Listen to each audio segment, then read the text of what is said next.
Welcome to episode 18 of Bite-Size UGC, where nothing worth doing takes more than 3 minutes.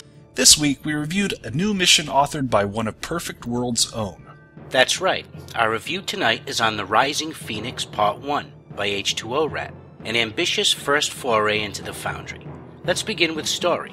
You are sent on a mission by an admiral in Starfleet Intelligence to discover the whereabouts of a missing operative and his ship sent into Romulan territory. The story is interesting because it explores the impact of Borg technology on the Romulan and Reman front after the destruction of the Romulan homeworld.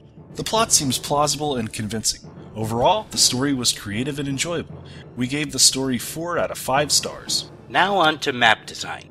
For a Foundry beginner, these maps were full of detail that we don't usually see in a first attempt.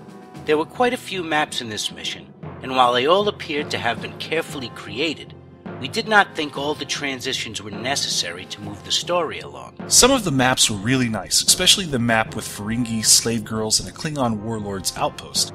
I appreciated many of the additional details, like weather and sky effects. However, some of the objects could have been better placed to avoid map collision. I would also recommend that the author use fewer maps and concentrate on really polishing item placement. We gave map design 4 out of 5 stars. On to tech. Again, H2O-Rat started off with a few more advanced Foundry tricks, like the intermap warp effect. Other than that, most of the triggers and effects were tried and true standards.